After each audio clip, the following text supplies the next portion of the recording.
लेकिन खास बात यह कि यह चेतावनी अब चीन देता नजर आ रहा है अमेरिका को। उसने कहा है कि नेटो का विस्तार रोके और ये ही सबके लिए फायदेमंद होगा। ये एक बड़ी चेतावनी, ना सिर्फ ये चेतावनी बल्कि एक धमकी के तौर पर भी इसे देखा जा रहा है, क्योंकि जहां एक तरफ रूस का हमला लगातार बढ़ता चला जा रहा है, वहीं बातचीत के जरिए इस मुद्दे को हल करने की कोशिश की जा रही है, तो वहीं चीन ने अब अमेरिका को चेता दिया है कि नेटो का विस्तार रोके, वरना यह दुनिया पर एक बड़ा खतरा है। और ऐसे में जबकि नेटो देशों का सदस्य भी नहीं है यूक्रेन, उसके बावजूद डायरेक्ट इनडायरेक्ट पूरा सपोर्ट देने की बात कही जा रही है। अब अमेरिका को इसीलिए चीन ने आखिरकार चेतावनी दी है कि वो नेटो का इस तरह से विस्तार रोके, क्योंकि ये दुनिया के लिए खतरा बनता चला जा रहा है। और यही बात रूस भी कहता दिखाई दिया था, खासतौर पर अपने देश की सुरक्षा को लेकर के उसने बार बार हिदायत दी थी। और अब चीन की बड़ी चेतावनी अमेरिका को।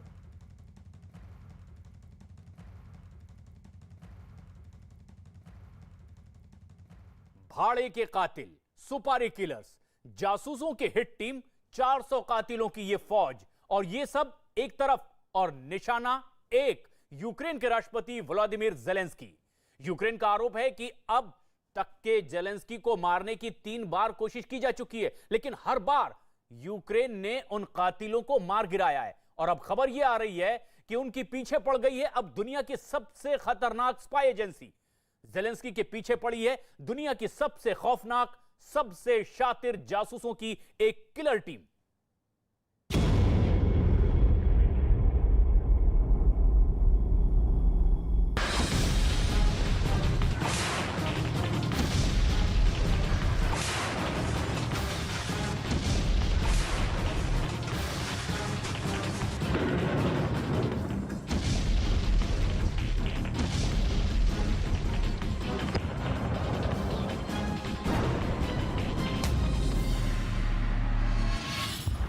खतरे में ज़ेलेंस्की की जान। ज़ेलेंस्की के पीछे लगी किलिंग मशीन। सबसे खतरनाक जासूसों ने फैलाया जाल। मोसाद बनेगा ज़ेलेंस्की का काल। मोसाद की हिट टीम करेगी हत्या। महायुद्ध में मोसाद। ये यूक्रेन से जंग नहीं, ये ज़ेलेंस्की को हटाने की मुहिम है। पुतिन के निशाने पर कीव, खार्किव और चेर्नोबिल नहीं, पुतिन के निशाने पर है यूक्रेन के राष्ट्रपति Zelensky. Ukraine. My children are in Ukraine. They are not traitors. They are citizens of Ukraine. According to the information we have, the enemy has marked me as target number 1, my family as target number 2. Ukraine के मुताबिक Zelensky को मारने से पहले ये कातिल खत्म कर दिए गए, लेकिन अभी भी रूस के भाड़े के कातिल कीव में मौजूद हैं और ज़ेलेंस्की के कत्ल की प्लानिंग कर रहे हैं। जानकारी के मुताबिक दहकते यूक्रेन की आग के धुएं में कुछ और परछाइयां नजर आ रही हैं, और ये परछाइयां हैं दुनिया के सबसे खतरनाक किलर्स की। ये अक्स है दुनिया के सबसे खतरनाक स्पाई एजेंसी के। ये जासूस हैं इजराइल के स्पाई एजेंसी मोसाद के। जी हां, दुनिया के सबसे खतरनाक साइलेंट किलर्स मोसाद। सूत्रों के मुताबिक ज़ेलेंस्की को अब मोसाद के शातिर जासूस निशाना बनाने की फिराक में हैं। जानकारी के मुताबिक मोसाद ने अगर ज़ेलेंस्की को मारने का मिशन बना लिया तो उन्हें यूक्रेन के स्पेशल कमांडोज भी नहीं बचा पाएंगे। मोसाद की हिट टीम पहले अपने टारगेट को ट्रैक करती है और उसकी हर मूवमेंट पर निगाह रखती है, और जिस वक्त उनका शिकार सबसे कमजोर स्थिति में होता है तब ये अचानक हमला करके उसे खत्म कर देती है।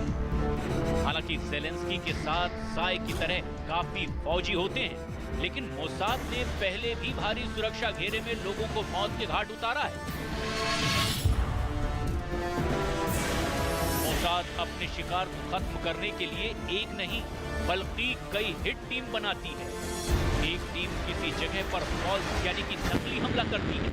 जब सुरक्षा एजेंसियां उस ओर रुख करती है तो कई लेयर्स में सुरक्षित उनके टारगेट की सुरक्षा कमजोर पड़ जाती है। और उसी वक्त मोसाद के जासूस उस शख्स पर हमला करके उसे खत्म कर देते हैं।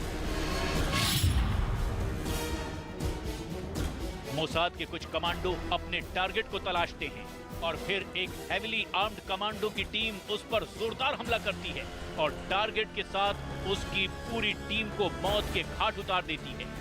हालांकि मोसाद अगर ज़ेलेंस्की को मार भी दे तो किसी भी कीमत पर अपनी पहचान दुनिया के सामने जाहिर नहीं होने देगी। इस दुश्मन को खत्म करने के लिए उसकी जानकारी सैटेलाइट के जरिए या फिर उस देश में बैठे अपने एजेंट्स के जरिए निकालता है, फिर किसी दूसरी एजेंसी या फिर टीम को उसकी हर मोमेंट की जानकारी देता है, जिससे कि वो आसानी से अपने टारगेट को खत्म कर सके। मोसाद को दुनिया की सबसे खतरनाक स्पाई टीम यूं ही नहीं माना जाता, उसने ये कई बार साबित किया है। मोसाद पर फिलिस्तीनी नेता यासर अराफात को कत्ल करने का भी आरोप लगा था। अराफात की मौत की जांच कर रहे फिलिस्तीन कमेटी के मुखिया तौफीक किरावी ने यह आरोप लगाया था कि अराफात को मोसाद ने रेडियो एक्टिव पदार्थ पोलेनियम 200 देकर मारा था। 1976 में मोसाद ने सारे प्रोटोकॉल तोड़कर ऑपरेशन एंटेबे को अंजाम दिया था, जिसमें उन्होंने युगांडा के हवाई अड्डे में घुसकर आतंकियों को ढेर करके उनके कब्जे से 54 नागरिकों को जिंदा बचाया था। 1972 में म्यूनिख ऑपरेशन के दौरान फिलिस्तीनी आतंकियों ने 11 इजरायली खिलाड़ियों को कत्ल कर दिया था और इसके बाद मोसाद ने आतंकियों को मारने के लिए रैथ ऑफ गॉड नाम से दुनिया का सबसे लंबा और खतरनाक ऑपरेशन छेड़ा था। 20 साल चले इस ऑपरेशन में मोसाद ने सभी दुश्मनों को खत्म करके ही दम लिया था। हालांकि यूक्रेन युद्ध पर इजराइल फिलहाल मध्यस्थता करता नजर आ रहा है। इजराइल के प्रधानमंत्री बेनेट ने मॉस्को जाकर पुतिन से मुलाकात की है। उसके बाद उन्होंने यूक्रेन के राष्ट्रपति ज़ेलेंस्की से भी बातचीत की। बदलते हालातों को देखें तो यूक्रेन पर हुए हमले पर पहले इजराइल ने चिंता जाहिर की थी, लेकिन बाद में रूस से रिश्तों में आई खटास को बचाने के लिए यूक्रेन को एयर डिफेंस सिस्टम आयरन डोम बेचने से इनकार कर दिया। फिलहाल रूस और यूक्रेन के बीच झूलता इजराइल किस पल्ले बैठेगा ये वक्त बताएगा। और ये एक बेहद अहम और बड़ी खबर, रूस का यूक्रेन पर अब तक का सबसे बड़ा आरोप, यूक्रेन के पास जैविक हथियार हैं, ये रूस का आरोप है।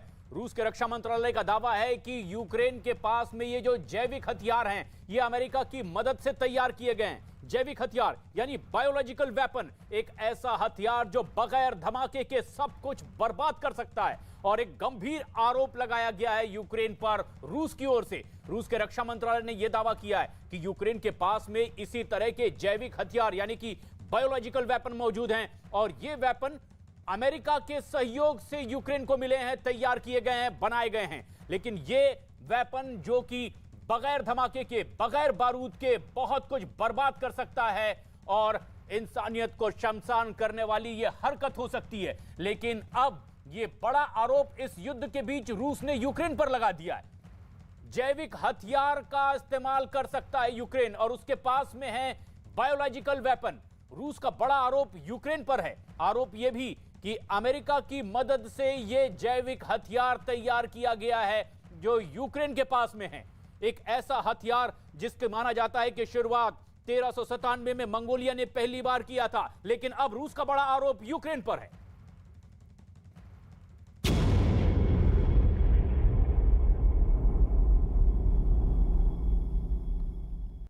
एक के बाद एक आरोप प्रत्यारोप, जंग लगातार आगे बढ़ती चली जा रही है। लेकिन आखिर रूस के राष्ट्रपति व्लादिमीर पुतिन के दिमाग में चल क्या रहा है ये कोई नहीं जानता।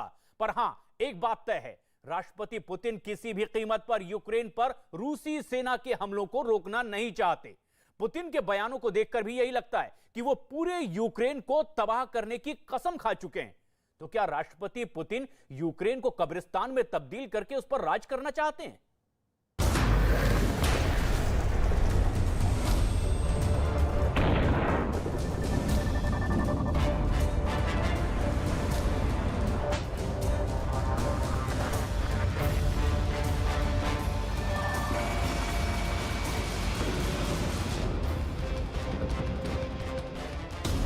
तबाही का 11वां दिन।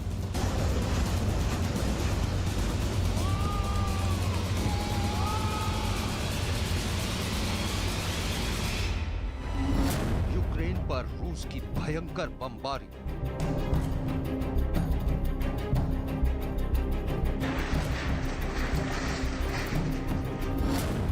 ज़ेलेंस्की नहीं है झुकने को तैयार।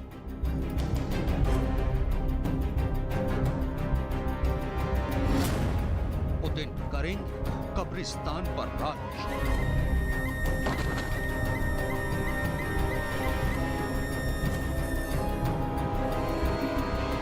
क्या आपने एक हंसते खेलते खिलखिलाते देश को कब्रिस्तान बनते देखा है? क्या आपने किसी के आशियाने को एक पल में खाक होते देखा है? क्या आपने किसी शहर की खूबसूरत और ऐतिहासिक इमारतों को चुटकियों में मलबे में तब्दील होते देखा है? अगर नहीं तो यूक्रेन से आई इन तस्वीरों पर जरा एक नजर डाल लीजिए। आपको खुद ब खुद समझ में आ जाएगा कि पिछले चंद दिनों में रूसी सेना की बमबारी के बाद यूक्रेन के शहरों और लोगों का क्या हाल है। लोगों की चहल पहल से गुलजार रहने वाली कीव की सड़कों पर शहर की ही टूटी इमारतों का बिखरा मलबा, शहर छोड़कर अपनी जान बचाने के लिए भागते लोग और दहशत के सन्नाटे को तोड़ती मातम मनाते लोगों की सिसकियां ही सुनाई दे रही हैं। यूक्रेन और रूस के बीच पिछले 11 दिन से जंग जारी है। ना तो राष्ट्रपति व्लादिमीर ज़ेलेंस्की झुकने को तैयार है और न ही राष्ट्रपति व्लादिमीर पुतिन रुकने के लिए। ऐसे में सवाल उठता है कि आखिर ये जंग किस मुकाम पर जाकर रुकेगी? क्या ये जंग उस सूरत हाल में रुकेगी जब यूक्रेन हार जाएगा? लेकिन तब तक रूसी सेना यूक्रेन के ज्यादातर इलाकों को कब्रिस्तान बना चुकी होगी।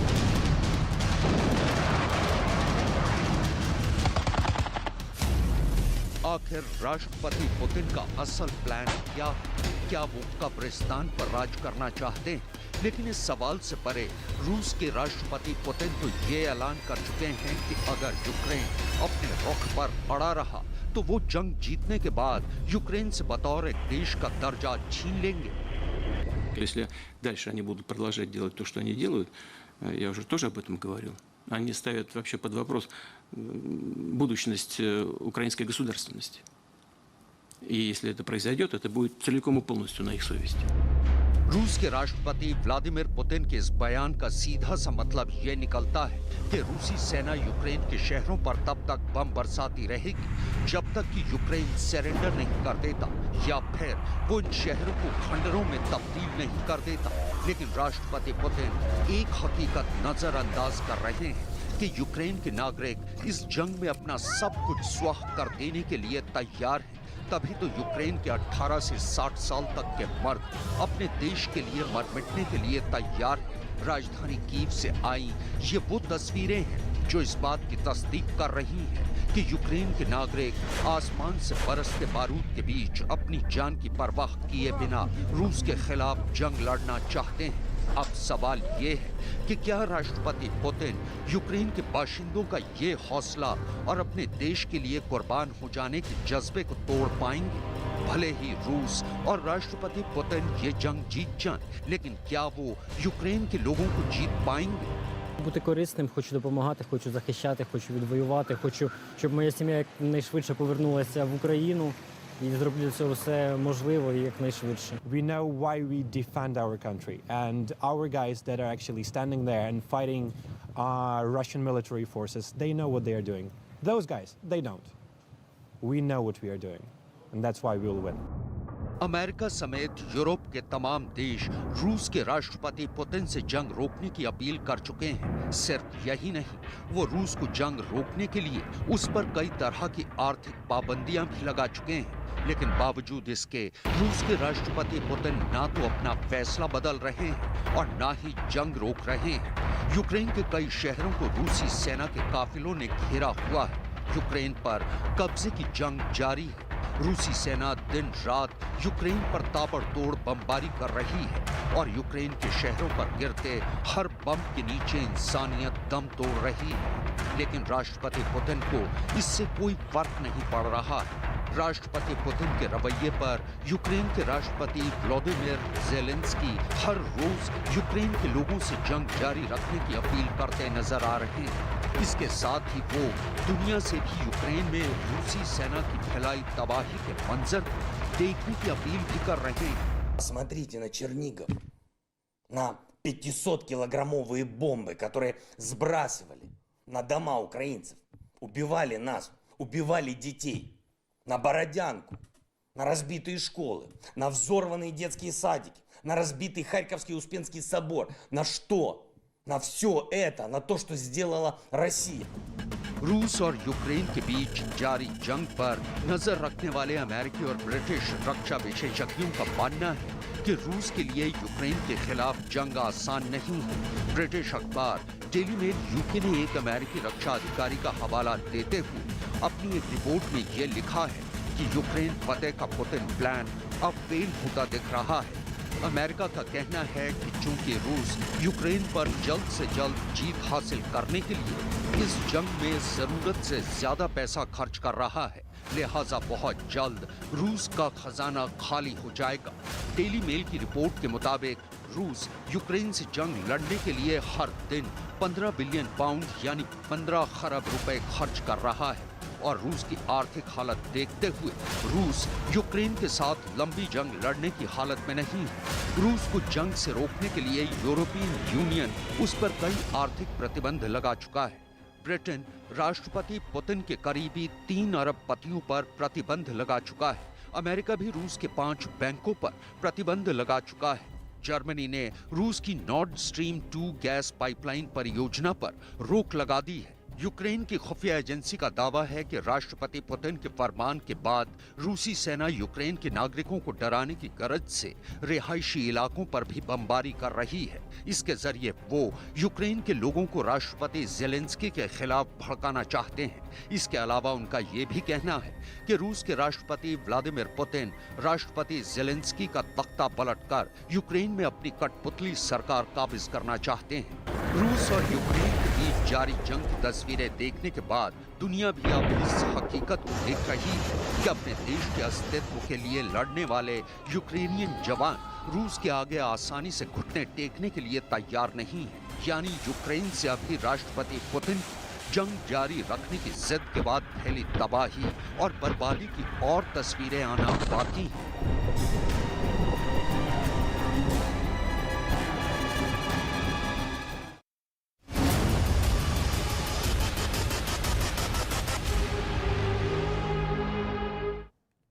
यूक्रेन के साथ युद्ध अब महायुद्ध से परमाणु युद्ध और विश्व युद्ध की तरफ तेजी से बढ़ता दिखाई दे रहा है। यूक्रेन झुकने को तैयार नहीं और रूस किसी भी कीमत पर रुकने को तैयार नहीं। ऐसे में युद्ध का नतीजा बताना तो बेहद मुश्किल है, लेकिन इसके पीछे पुतिन के दिमाग में आखिर क्या चल रहा है, आज ये हम आपको बताते हैं।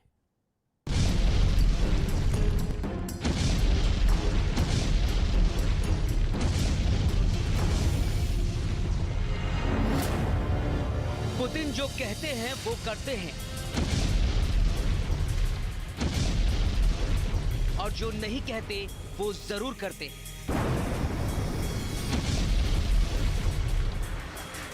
रूस के जिस नेता के हर एक नए कदम पर दुनिया की नजर है और जिसके इरादे यूक्रेन पर आग बनकर बरस रहे हैं, जिसकी महत्वाकांक्षा महायुद्ध का कारण बन गई है, उस व्लादिमीर पुतिन के दिमाग में क्या चल रहा है ये समझना बहुत मुश्किल है।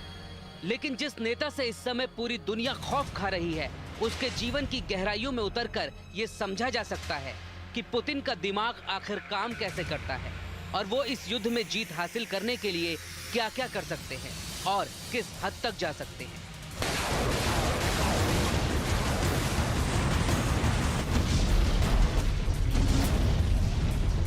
पुतिन का जन्म वर्ष 1952 में रूस के लेनिनग्राद में हुआ था, जिसे आज सेंट पीटर्सबर्ग कहा जाता है। लेकिन उनके जन्म से 8 साल पहले एक ऐसी घटना हुई जिसके बारे में जानकर आप समझ जाएंगे कि क्यों दुनिया भर के शक्तिशाली देशों को पानी पिलाने वाले पुतिन असल में आग हैं। अमेरिका की पूर्व विदेश मंत्री हिलरी क्लिंटन अपनी एक किताब हार्ड चॉइस में उस किस्से के बारे में बताती हैं जो व्लादिमीर पुतिन ने एक मुलाकात के दौरान उन्हें सुनाया था। इसके मुताबिक दूसरा विश्व युद्ध अपने आखिरी पड़ाव पर था। तब पुतिन के पिता, जो खुद एक सैनिक थे, वो युद्ध से ब्रेक लेकर अपने घर लेनिनग्राद पहुंचे। लेकिन घर के पास पहुंचते ही उन्होंने देखा कि कुछ सैनिक लाशों के ढेर को एक गाड़ी में डाल रहे हैं। लाशों के उस ढेर में पुतिन के पिता ने अचानक अपनी पत्नी को पहचान लिया। पुतिन के पिता को यकीन था कि उनकी पत्नी जिंदा है। बहुत मिन्नतों के बाद सैनिकों ने पुतिन की मां की लाश उनके पिता को लौटा दी। वो सैनिक उन्हें मरा हुआ समझ चुके थे, लेकिन पुतिन की मां के शरीर में जान बाकी थी। पुतिन के पिता उन्हें घर ले आए और देखभाल के बाद वो पूरी तरह से ठीक हो गई और फिर 8 साल के बाद लेनिनग्राद के उसी घर में पुतिन का जन्म हुआ। यानी पुतिन का जन्म किसी चमत्कार से कम नहीं था। दूसरा विश्व युद्ध खत्म होने के 7 साल बाद जन्मे पुतिन रूस की खुफिया एजेंसी केजीबी से होते हुए सत्ता के शिखर तक पहुंचे हैं। पुतिन खेलते तो ताइक्वांडो हैं, लेकिन भूगोल की बिसात पर उनका दिमाग एक ऐसे शतरंज में उलझा रहता है जिसमें वो सिर्फ और सिर्फ अपने दुश्मनों को शह और मात देने के बारे में सोचते रहते हैं।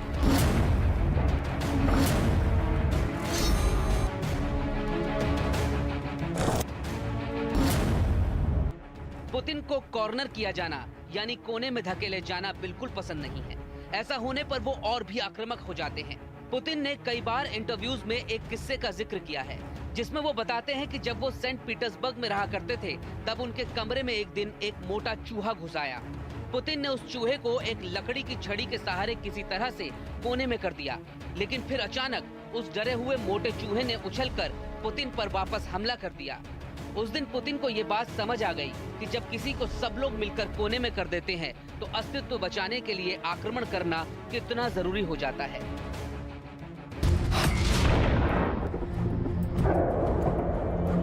पुतिन को ऐसा लगता है कि यूरोपियन यूनियन और नेटो रूस को लगातार कोने में धकेल रहे थे और आखिरकार पुतिन ने अंतर्राष्ट्रीय रिश्तों और नेटो को ताक पर रखकर यूक्रेन पर हमला करने का कठिन फैसला लिया। इसके अलावा पुतिन के दिमाग में रूस को उसका पुराना रसूख वापस दिलाने का लक्ष्य भी है। पुतिन घिर जाने पर घबराते नहीं हैं, बल्कि वो पहले दुश्मनों के सामने एक दृश्यम रचते हैं और फिर अपनी चाल चलते हैं। 1989 में जब सोवियत संघ का विघटन शुरू हुआ और बर्लिन की दीवार गिर गई, तो उस समय पूर्वी जर्मनी में केजीबी के एक ऑफिस में तैनात पुतिन और उनके साथी उग्र भीड़ के बीच घिर गए। लेकिन इस बीच पुतिन बाहर आए और उन्होंने भीड़ में मौजूद लोगों के बीच ये संदेश पहुंचाया कि अंदर मौजूद रूसी जासूसों के पास बंदूकें हैं, जबकि किसी के पास कोई बंदूक नहीं थी। ये सुनकर भीड़ वापस लौट गई और पुतिन और उनके साथियों की जान बच गई। लेकिन 1989 में सोवियत संघ के टुकड़े टुकड़े होने शुरू हो गए। तब सोवियत संघ के तत्कालीन राष्ट्रपति मिखाइल गोर्बाचोव भारत के दौरे पर थे और दुनिया को भरोसा दिला रहे थे कि उनके देश में सब ठीक है। लेकिन पुतिन गम और गुस्से की आग में जल रहे थे। उन्होंने जर्मनी छोड़ने की तैयारी तो शुरू कर दी थी, लेकिन इस शपथ के साथ कि वो एक दिन अखंड रूस का सपना पूरा करके रहेंगे। पुतिन केजीबी रूस की सिक्योरिटी काउंसिल के सचिव और प्रधानमंत्री के पद से होते हुए रूस के राष्ट्रपति बने हैं और वो उन देशों को एक बार फिर से रूस में मिलाना चाहते हैं जो सोवियत संघ के टूटने के साथ ही अलग हो गए थे। पुतिन का ये सपना बहुत पुराना है और वो कई बार इशारों में इसका जिक्र कर चुके हैं। पुतिन कई बार अपने एक पसंदीदा इतिहासकार और लेखक लेव गुमलियोव का जिक्र करते हुए कहते हैं कि लेव का मानना था कि एक राष्ट्र 3 चरणों से होकर गुजरता है। पहला चरण होता है विकास का, दूसरा चरण होता है चरम पर पहुंचने का यानी असीम शक्तियां हासिल करने का और विस्तार करने का। इसके बाद कोई भी राष्ट्र ढलान के रास्ते पर बढ़ने लगता है। पुतिन मानते हैं कि यूरोप अब ढलान के रास्ते पर है, जबकि रशिया अभी चरम पर पहुंचा ही नहीं है, यानी रूस में अभी विस्तारवाद की भूख बहुत ज्यादा है।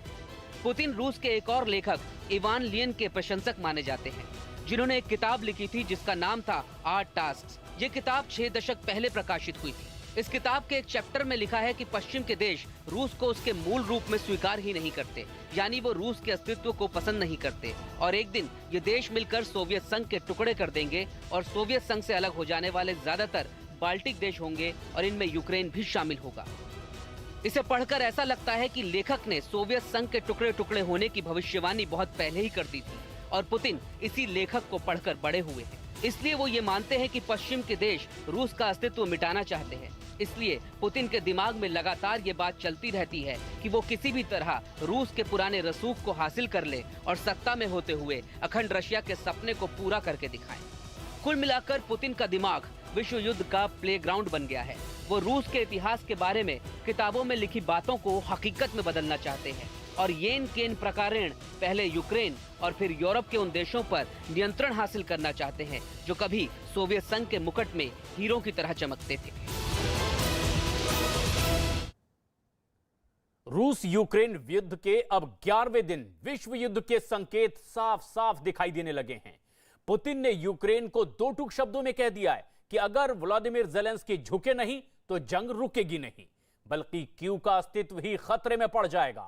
और तो और पुतिन ने अमेरिका सहित उनके मददगार देशों को भी सीधे सीधे चेतावनी दे दी है कि यूक्रेन के खिलाफ उठाया गया उनका हर कदम इसी तरह से लिया जाएगा। और रूस पर जिस तरह से पाबंदी की बात कही जा रही है, इस तरह की तमाम पाबंदियों को वो युद्ध की तरह ही देखेंगे।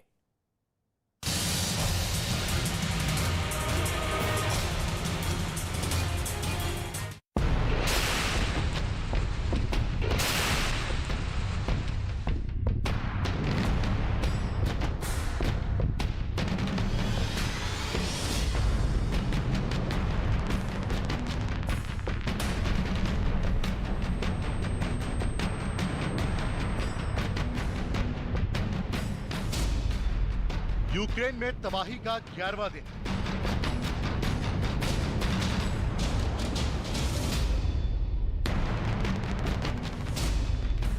कीव पर कहर बनकर बरस रहा है बर्बादी का बारूद।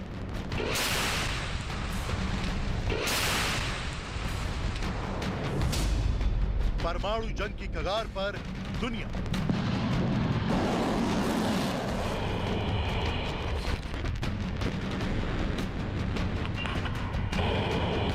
रूस यूक्रेन युद्ध को शुरू हुए 11 दिन हो चुके हैं, लेकिन ये जंग रुकने के बजाय और भीषण होती जा रही है।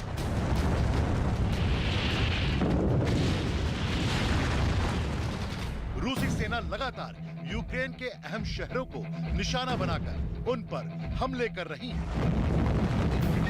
मशीन गनों की तड़तड़ाहट, बमों के धमाके,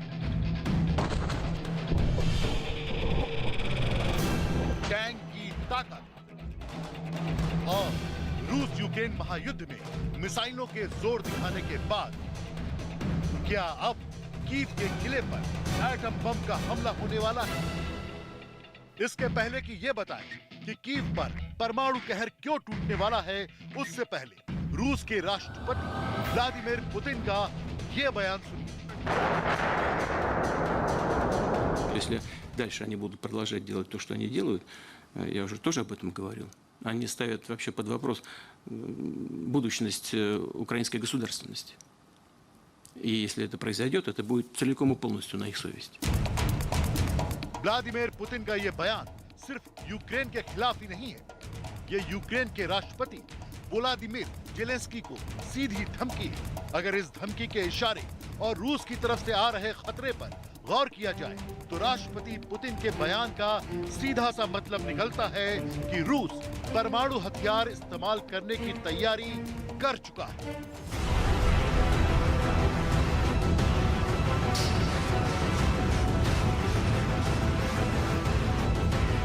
पुतिन की धमकी का सीधा मतलब है रूस ने अपने परमाणु हथियारों को एक्टिव कर दिया है।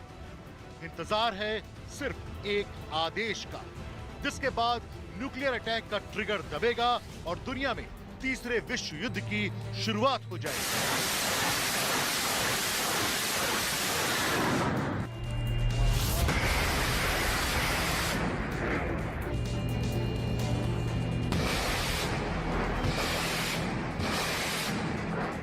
रूसी सेना ने यूक्रेन के कई शहरों को निशाना बनाकर उन पर कयामत बरपा रखी है।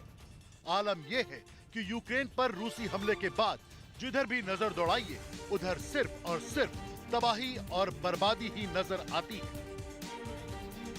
पूरी दुनिया रूस के राष्ट्रपति व्लादिमीर पुतिन को यूक्रेन पर हमले बंद करने की अपील कर रही है, लेकिन फिलहाल राष्ट्रपति पुतिन किसी की भी नहीं सुन रहे हैं और यूक्रेन के मैदान जंग में तबाही का बारूद बदस्तूर बरस रहा है।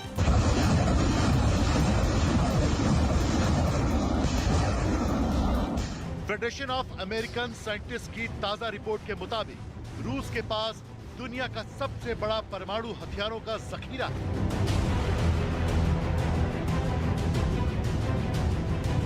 एफएस के एक अनुमान के मुताबिक रूस के पास 5,977 परमाणु हथियार हैं। जिसमें से 1458 परमाणु हथियारों की सैन्य तैनाती कर रखी है। इनमें से 527 परमाणु हथियारों को रूस ने अपने इंटरकॉन्टिनेंटल बैलिस्टिक मिसाइल में लगाया हुआ है, जिसकी तैनाती अलग अलग परमाणु पनडुब्बी, युद्धपोत और लड़ाकू विमानों की गई है, जबकि 2745 हथियारों को रिजर्व रखा गया है। इसके अलावा रूस के पास टेक्निकल न्यूक्लियर वेपन या नॉन स्ट्रेटेजिक न्यूक्लियर वेपन का जखीरा भी मौजूद है। दरअसल TNW यानी टेक्निकल न्यूक्लियर वेपन को नॉन स्ट्रेटेजिक न्यूक्लियर वेपन भी कहा जाता है। TNW वो हथियार है जिन्हें खास तौर पर जंग में इस्तेमाल करने के मकसद से विकसित किया गया है। आमतौर पर इनकी विस्फोटक क्षमता पारंपरिक परमाणु हथियारों की तुलना में काफी कम होती है। जंग के दौरान TNW का इस्तेमाल किसी सैन्य ठिकाने को उड़ाने, एक शहर या फिर किसी टारगेट को नष्ट करने के लिए किया जा सकता है। TNW को ग्रेविटी बम, शॉर्ट रेंज मिसाइलों, तोप के गोलों, लैंड माइंस और टॉर्पीडो की शक्ल में विकसित किया जा चुका है। इसके अलावा सरफेस टू एयर मिसाइलों और एयर टू एयर मिसाइलों में भी इस तकनीक का इस्तेमाल होता है। टेक्निकल न्यूक्लियर वेपन को सूटकेस न्यूक की भी शक्ल दी जा चुकी है। यही नहीं, टेक्निकल न्यूक्लियर वेपन को डेवी क्रॉकेट रिकॉइललेस राइफल से भी लॉन्च किया जा सकता है। पारंपरिक परमाणु की तुलना में एक टेक्निकल न्यूक्लियर बम से 10 किलो टन तक की क्षमता का धमाका किया जा सकता है।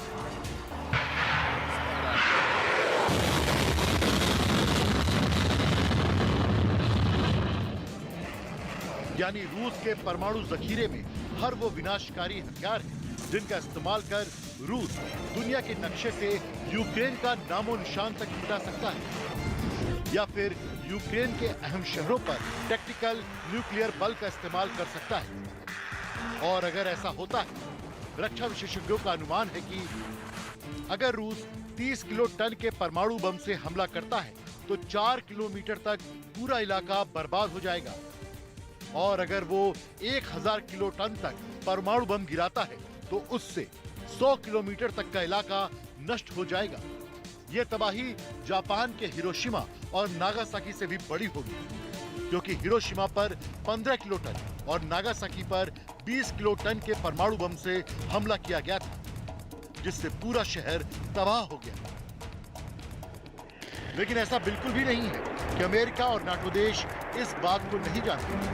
लिहाजा रूस पर अंकुश लगाने के इरादे से अमेरिका ने भी यूरोप के 5 देशों में परमाणु हथियार तैनात कर रखे हैं। दरअसल अमेरिका ने बेल्जियम, जर्मनी, नीदरलैंड्स, इटली और तुर्की में भी 150 परमाणु बम तैनात कर रखे हैं। इटली के एवियानो और घेड़ी हवाई अड्डों पर सबसे ज्यादा 70 परमाणु बम हैं। बेल्जियम में क्लेन ब्रोगेल एयरबेस पर 20 परमाणु बम तैनात हैं। जर्मनी में बुचेल एयरबेस पर भी अमेरिका ने अपने 20 परमाणु बम रखे हुए हैं, और तुर्की के इंसलिर्क हवाई अड्डे पर 50 बम रखे हुए हैं। रूस चाहता है कि यूरोप में नाटो या अमेरिका की फौज ना पहुंचे, और यूरोप के ये देश चाहते हैं कि उनके देश में रूस की कोई दखलंदाजी ना हो। इसी खींचतान ने दुनिया को तीसरे विश्व युद्ध के मुहाने पर लाकर खड़ा कर दिया, क्योंकि यूक्रेन में लड़ी जा रही जंग में जमीन तो यूक्रेन की है, लेकिन हथियार दुनिया के कई मुल्कों के हैं। पोलैंड इस लड़ाई में यूक्रेन को हथियार दे रहा है। हॉलैंड 200 एंटी एयरक्राफ्ट मिसाइलें भेज चुका है। स्वीडन सैनिक के अलावा तकनीकी मदद भी कर रहा है। फ्रांस ने 300 मिलियन यूरो मतलब करीब 2500 करोड़ रुपए भेजने का दावा किया है। अमेरिका ने 600 मिलियन डॉलर मतलब करीब 4500 करोड़ रुपए भेजने का ऐलान किया। यानी लड़ाई में रूस के सामने भले ही अमेरिका या नाटो की फौज न हो, लेकिन जंग लड़ने में यूक्रेन अकेला बिल्कुल नहीं है। यही वजह है कि रूस की तरफ से न्यूक्लियर डिटरेंट फोर्स को अलर्ट किए जाने की खबरें भी आती रही हैं। और दुनिया इस बात को लेकर खौफजदा है कि कहीं पुतिन यूक्रेन पर परमाणु हमला न कर दे।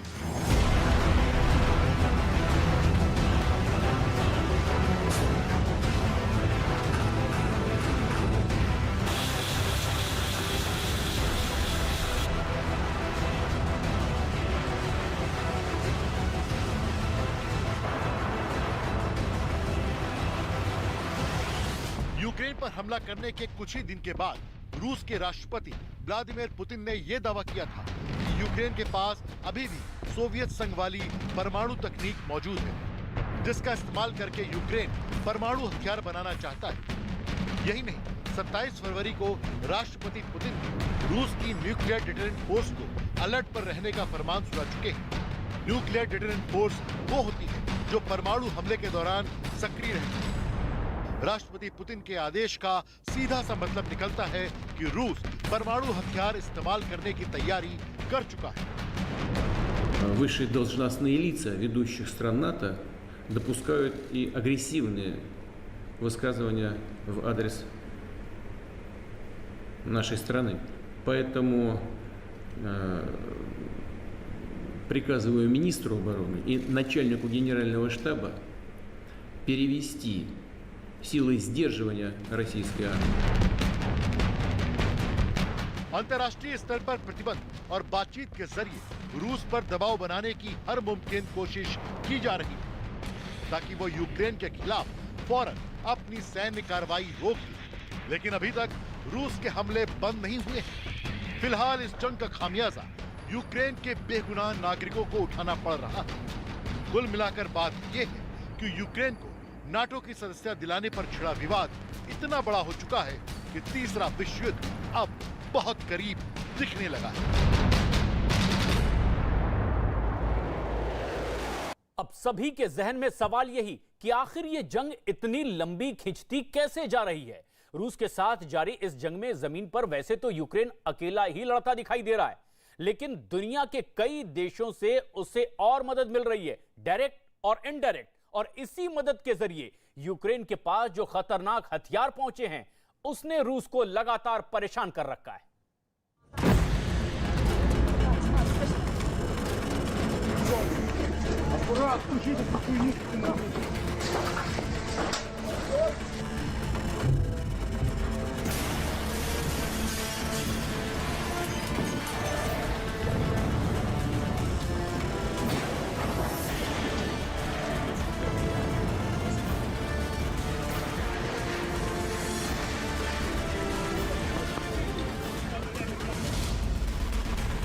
अतिक्रमण, अधिकार और अहंकार से उपजे हालातों ने दुनिया में वर्चस्व की लड़ाई का महायुद्ध शुरू कर दिया है।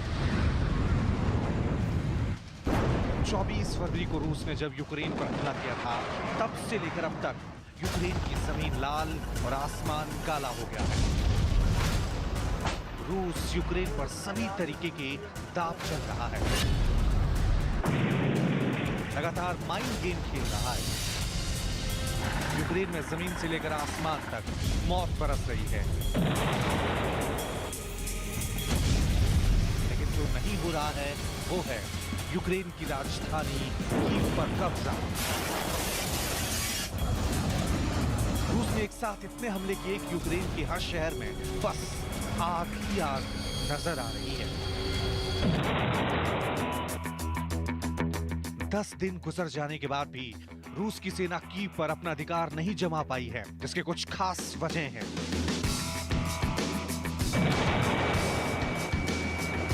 वजह है वो हथियार जो यूक्रेन को उसके मित्र देशों से मिल रहे हैं, खास तौर पर अमेरिका की भेजी गई $240 मिलियन की मदद। वजह नंबर 1, FGM-148 जेवलिन मिसाइल।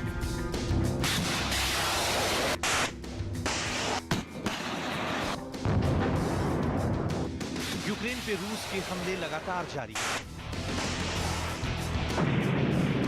रूस की सेना के सामने यूक्रेन कमजोर जरूर दिख रहा है, लेकिन अमेरिका में बनी एंटी टैंक जेवलिन मिसाइल रूसी हमले का बेहतर जवाब दे रही है।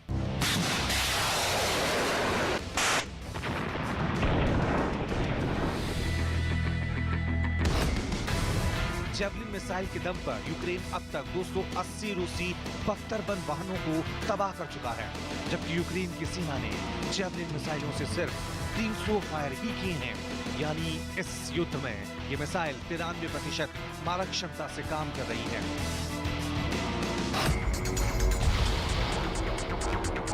इस मिसाइल की सबसे बड़ी खासियत है, इसे एक अकेला सैनिक भी चला सकता है।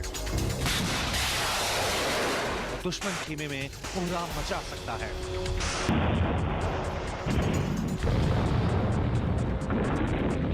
दावा किया जा रहा है कि रूस ने हाल ही में जिस हथियार डिपो पर हमला किया है उसमें जैवलिन मिसाइलें ही रखी गई थी, लेकिन तब तक ये इतनी तबाही मचा चुकी हैं जिसका रूस के पास कोई काट नहीं। वजह नंबर 2, FIM-92 स्टिंगर मिसाइल।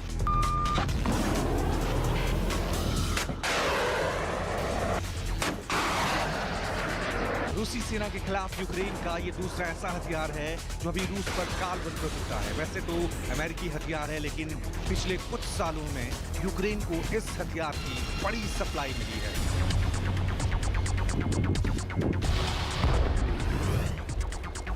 पाँच किलोमीटर के दायरे तक हमला करने वाली ये मिसाइल अर्बन वॉरफेयर में काफी कारगर मानी जाती है। स्टिंगर मिसाइल सतह से हवा में मार करने वाली मिसाइल है जो ड्रोन और हेलीकॉप्टर को मार गिराने में सक्षम है। इसे कंधे पर रखकर ही आसानी से एक जगह से दूसरी जगह ले जाया जा सकता है। अमेरिका ने यूक्रेन को सिर्फ ये मिसाइल ही नहीं दी, उसे चलाने की ट्रेनिंग देने वाले जवान भी यूक्रेन को भेजे थे, जिनकी देखरेख में यूक्रेन के सैनिक इन मिसाइलों के साथ लगातार प्रैक्टिस भी कर रहे थे। इसके अलावा जर्मन ने भी ऐलान किया है कि वो भी यूक्रेन को 500 स्टिंगर मिसाइलें देगा, साथ ही 1000 एंटी टैंक हथियार देने का वादा भी किया है। नीदरलैंड ने भी यूक्रेन को 200 स्टिंगर मिसाइलें देने की बात कही है। स्टिंगर मिसाइलों के सहारे ही अमेरिका ने अफगानिस्तान में रूस को हारने पर मजबूर कर दिया था। उन्हीं मिसाइलों को अब अमेरिका यूक्रेन को सौंप चुका है।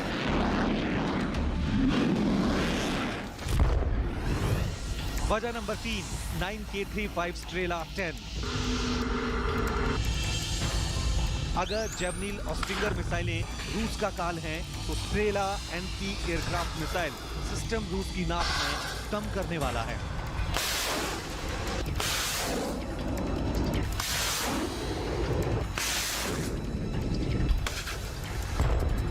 Strela anti aircraft missile system की रेंज 500 किलोमीटर की होती है, यानी इसके दायरे में आने वाला कोई भी एयरक्राफ्ट इससे बच नहीं सकता। कुल मिलाकर जर्मनी यूक्रेन को 2700 एंटी एयरक्राफ्ट मिसाइलें देने वाला है, जिसमें स्टिंगर और स्ट्रेला 10 शामिल हैं।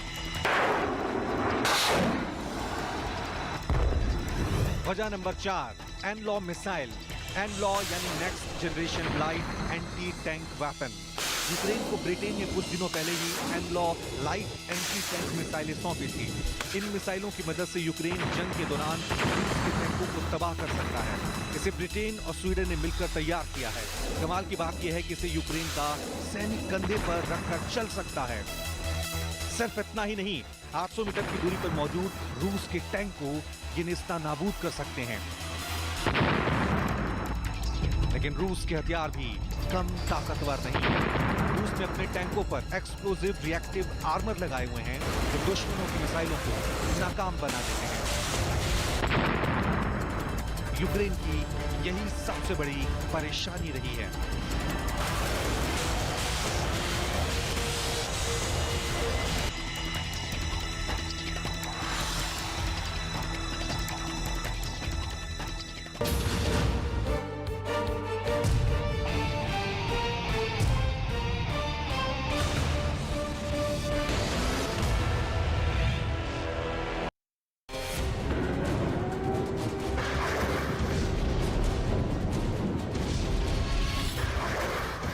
युद्ध की सबसे बड़ी कवरेज।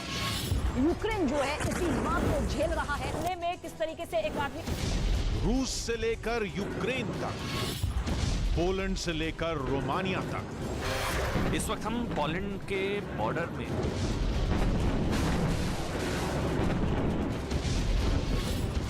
टैंक और मिसाइलों का कहर। यूक्रेन के हर बॉर्डर, हर शहर की खबर। तबाही की ये खौफनाक तस्वीरें जुड़ रही हैं। साथ साथ प्रियंका कांडपाल हमारे साथ जुड़ी हुई है और नीरज भी। डिपो में भी भीषण आग लगी। युद्ध क्षेत्र से लाइव और एक्सक्लूसिव तस्वीरें सिर्फ न्यूज़ 18 इंडिया पर। साथ ही ज़ेलेंस्की ने यह भी आरोप लगाया कि नाटो के इस फैसले से रूस को बमबारी के लिए हरी झंडी मिल गई। हालांकि नाटो ने यूक्रेन को नो फ्लाइंग जोन वाली मांग तो नहीं मानी, लेकिन उसे अपने साइबर डिफेंस का हिस्सा बना लिया। लेकिन जेलेंस्की ने नाटो के वादे को छलावा करार दिया, क्योंकि दावा किया गया कि अगर नाटो यूक्रेन के आसमान को नो फ्लाइंग जोन घोषित कर देता तो यूक्रेन रूस के हवाई हमलों से बच जाएगा, क्योंकि नो फ्लाइंग जोन आसमान का वो इलाका होता है जहां हवाई जहाजों के उड़ने पर बैन होता है। इसलिए रूस के विमानों, मिसाइलों, रॉकेटों वगैरह का उड़ना नामुमकिन हो जाता और रूस का यूक्रेन पर हमला रुक जाता। संवेदनशील इलाकों की सुरक्षा के लिए उसके ऊपर नो फ्लाइंग जोन बनाया जाता है। हमारे देश में राष्ट्रपति भवन, संसद भवन, प्रधानमंत्री आवास नो फ्लाइंग जोन है। यहाँ तक कि ताजमहल के ऊपर से भी विमानों के उड़ने पर रोक है। कई बार कुछ बड़े कार्यक्रमों जैसे खेल के बड़े मैचों के दौरान भी कुछ वक्त के लिए वेन्यू के ऊपर नो फ्लाइंग जोन बना दिया जाता है। लेकिन ऐलान कर देने भर से ही कोई इलाका नो फ्लाइंग जोन नहीं बन जाता है। सेना को उसे लागू कराना पड़ता है, और ऐसा नहीं है कि कहीं अगर नो फ्लाइंग जोन बना दिया गया तो वहां कोई विमान घुस ही नहीं पाएगा, क्योंकि कई बार ऐसा होता है कि नो फ्लाइंग जोन में भी ड्रोन, हेलीकॉप्टर या हवाई जहाज घुस जाते हैं और इसीलिए आसमान पर नजर रखनी पड़ती है।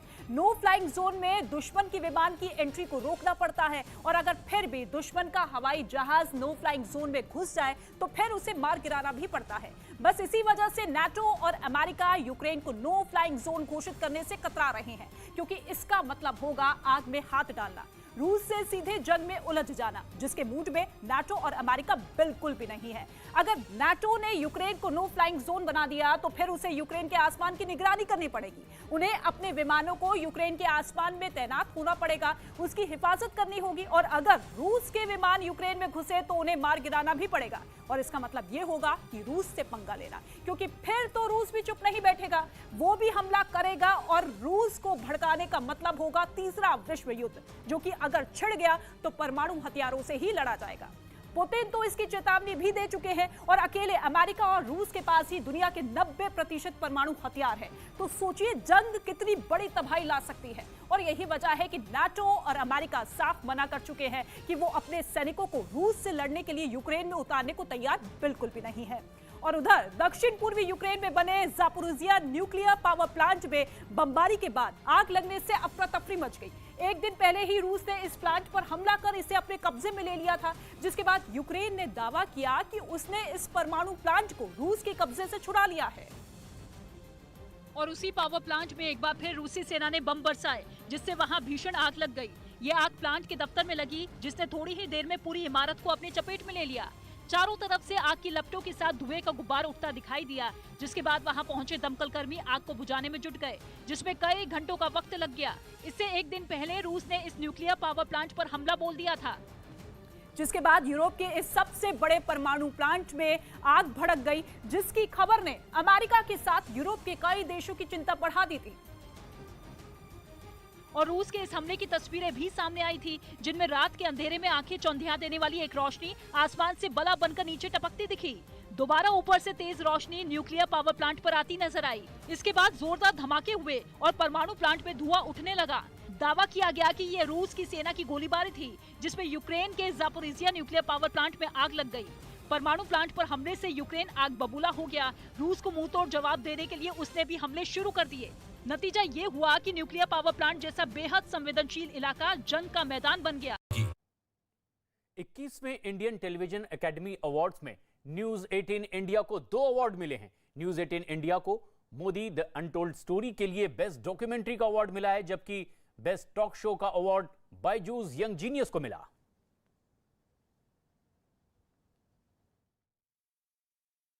पर भी कब्जे की जंग तेज हो गई है, जो यूरोप का सबसे बड़ा और दुनिया का 9वां सबसे बड़ा न्यूक्लियर पावर प्लांट है। 1984 से 1995 के बीच बने इस प्लांट में 6 न्यूक्लियर रिएक्टर है, जिनसे 5700 मेगावाट बिजली का उत्पादन होता है, जो करीब 40 लाख घरों को बिजली देने के लिए काफी है।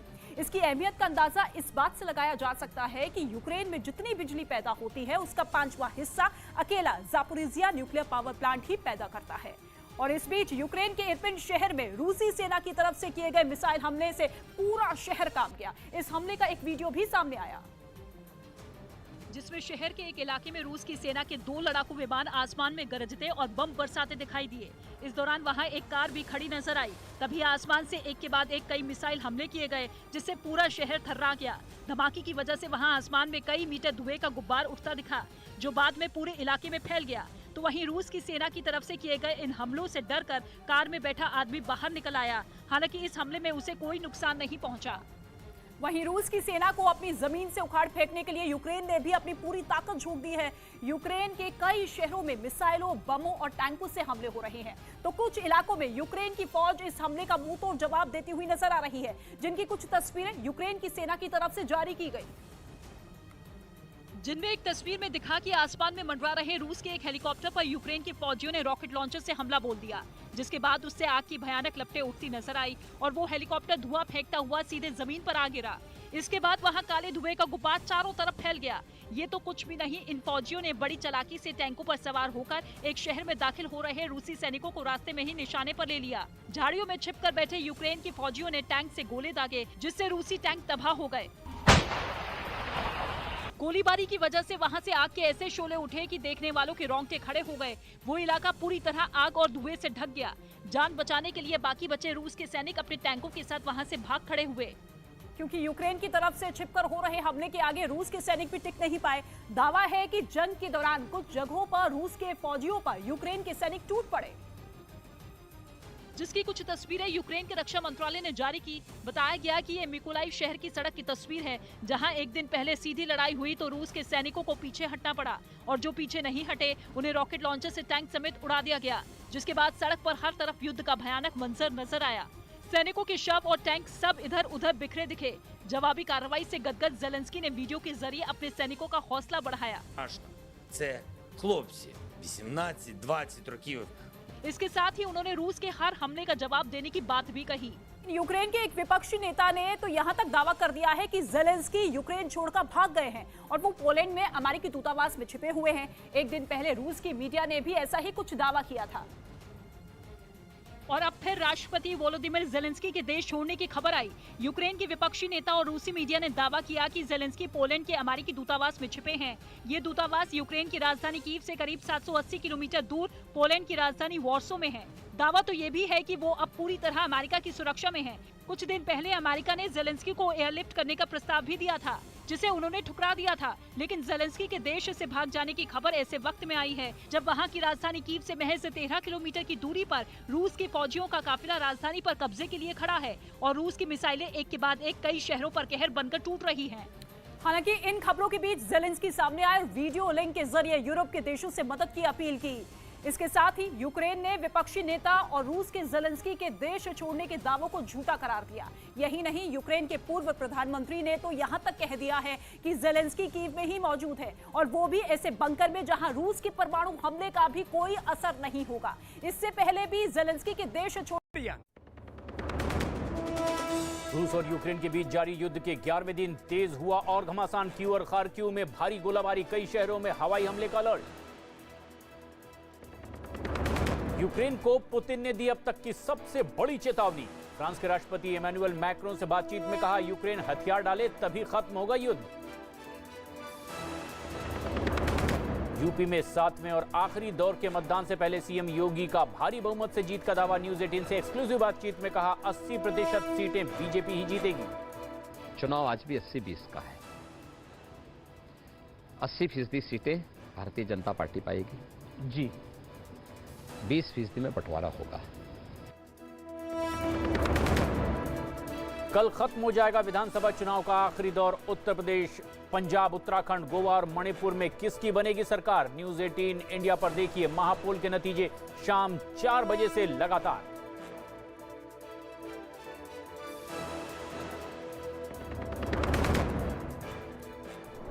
उत्तर प्रदेश, पंजाब, उत्तराखंड, गोवा, मणिपुर, वो जादुई आंकड़ा जिसका है सबको इंतजार। कहां बनेगी किसकी सरकार?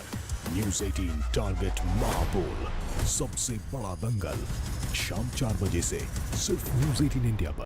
खंडर की तरह दिखाई दिए।